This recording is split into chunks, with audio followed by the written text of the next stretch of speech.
I was standing by the floor-to-ceiling window of my office when my phone buzzed against the glass desk. Outside, downtown Chicago glowed in late afternoon gold, the city moving fast while I stood perfectly still. I smoothed my navy silk blouse, noticing a loose thread near the cuff, and smiled to myself. Even now, small imperfections still caught my eye before big moments. The name on my phone wiped that calm away. I let it ring once. Twice. Then I answered. "Lauren," she said, her voice tight in that familiar way. "We need to talk about your brother." Of course we do, I thought. I turned away from the window and sat down, the leather chair hugging my back like it knew how hard I'd worked to be here. On the wall behind me hung a single abstract painting. My first expensive purchase, bought the year I finally stopped living paycheck to paycheck. No one in my family knew that. Mom kept talking. Something about mistakes.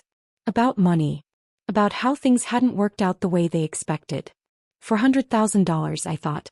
That's how much they gave him. No contracts. No pressure. Just belief. Me. I was told to be patient. To be realistic. To wait my turn. As Mom paused, waiting for my response, I glanced at the framed document on my desk. The one with my name printed neatly at the bottom. Finalized. I exhaled slowly. "Hey," I said. "Tell me everything." And just like that, the past came rushing back. The memory takes me back to a Sunday evening I tried very hard to forget. Our childhood dining room smelled like overcooked roast and disappointment. The same oak table, the same uneven chair leg I always avoided, the same feeling that I didn't quite belong in my own house. I was 26 then, clutching a folder so tightly my fingers had gone numb. "I've done the research," I said, clearing my throat. "I have a plan. A real one." Dad barely looked up from his plate. My brother Jason leaned back in his chair, confident as ever, one arm draped casually over the backrest. He didn't need a folder. He never did. His ideas were always promising. Mine were always interesting, but... Mom sighed softly, the way she always did before letting me down gently. "Lauren, sweetie, we already talked about this." That's when Dad finally spoke. "Jason needs this opportunity right now. He has vision." I remember the way my chest tightened. Vision. That word echoed in my ears like a verdict. "But I do too," I said, my voice shaking despite my effort to sound calm. "I've been working nonstop. I saved every dollar. I just need a chance."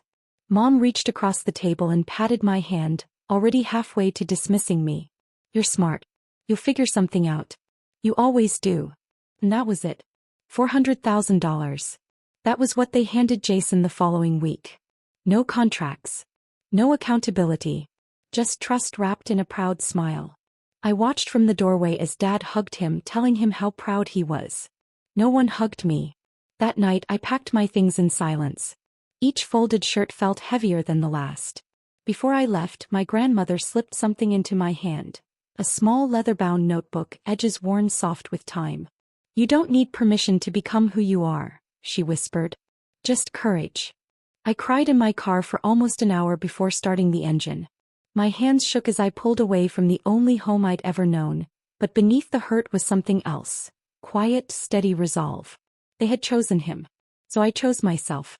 I moved to Denver with 2 suitcases, my grandmother's notebook, and a quiet promise to myself. I would never beg for belief again. The first year nearly broke me. I worked days at a consulting firm where no one remembered my name and nights at a coffee shop where the espresso machine hissed louder than my thoughts. Some evenings I'd sit on the edge of my narrow apartment bed, staring at my chipped nail polish, wondering if my parents had been right all along. Maybe I was reaching too far. Maybe wanting more was a flaw. But every time doubt crept in, I opened the notebook. Its pages weren't full of grand advice, just small, steady reminders. Show up anyway. Learn what scares you. No one owes you certainty. I taught myself skills no one had bothered to teach me before. Finance. Negotiation. Market analysis. I watched free webinars at midnight and rewound parts one didn't understand until they finally clicked. On weekends, I shadowed a woman named Diane Morales, a senior advisor at a boutique investment firm. She noticed my questions before she noticed my resume. "You don't ask like someone hoping," she once said, handing me a stack of reports. "You ask like someone preparing." Diane became the first person in my professional life who didn't soften feedback for me, or dismiss me either. He challenged me, corrected me, and slowly she trusted me. My first win wasn't glamorous. It was a small client, barely profitable, but when the contract cleared, I sat alone in my kitchen and laughed until I cried. I made coffee that tasted terrible and drank it anyway, savoring the moment like it was champagne.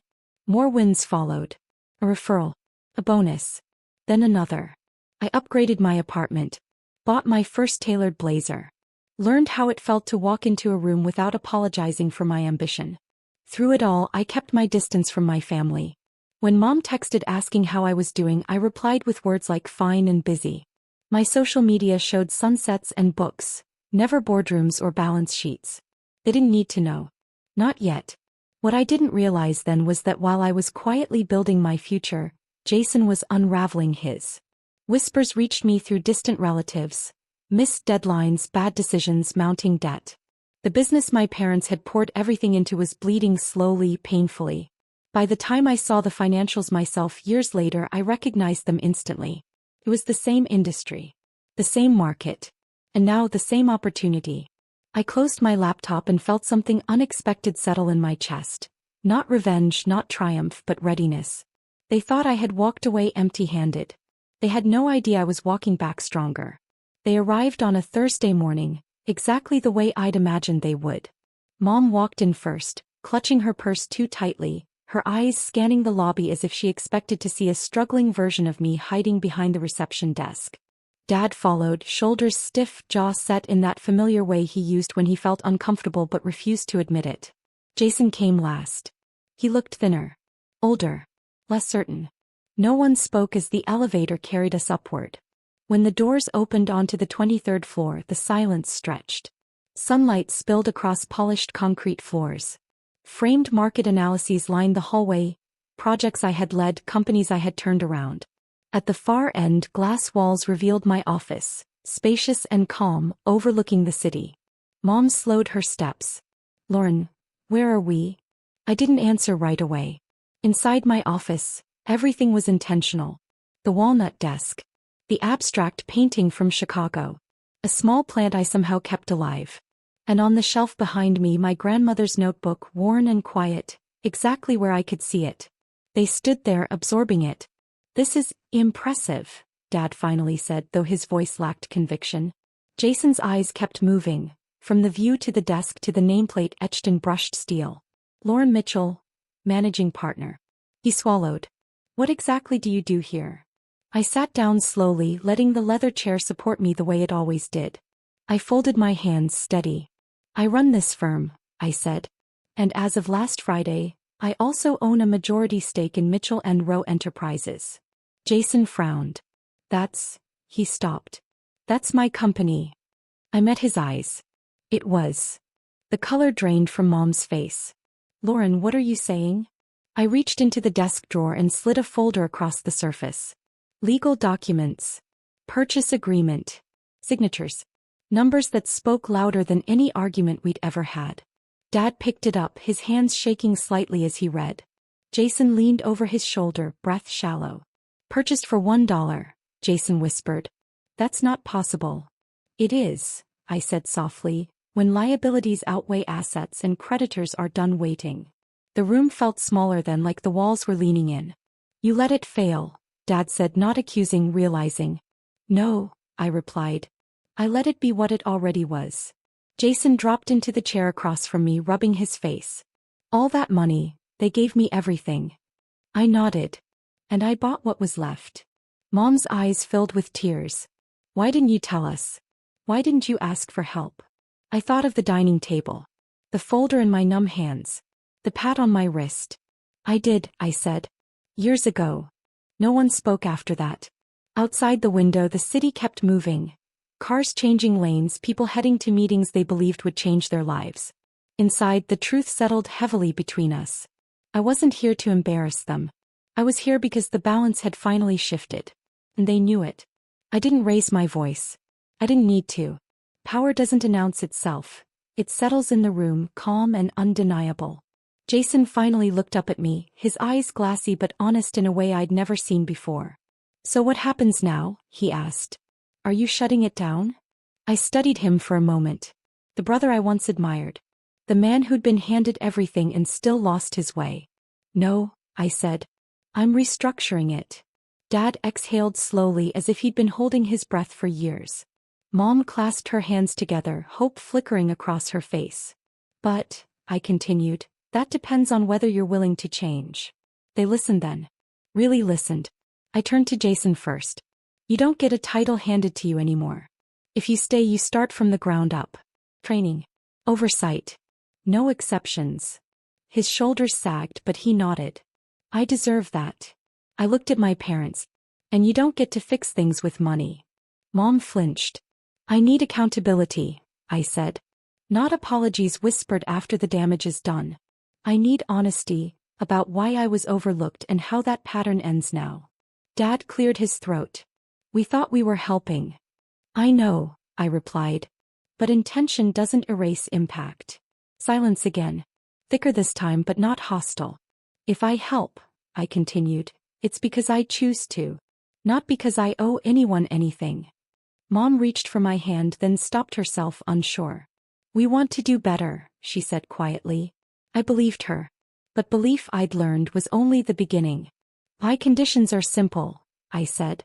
Respect my decisions. Accept boundaries. And stop measuring worth by who takes the biggest risk or the loudest leap. Jason swallowed. And if we don't? Then I still succeed, I said gently. Just without you. That landed. I wasn't punishing them. I was protecting myself. I stood, signaling the meeting was over. Think about it, I said. This isn't about saving a business. It's about rebuilding trust. As they walked toward the door, I caught a glimpse of my reflection in the glass. Steady, grounded, unafraid. The woman staring back at me wasn't the one who'd left home with shaking hands. She was someone who had learned the difference between generosity and self-erasure. And she would never confuse the two again.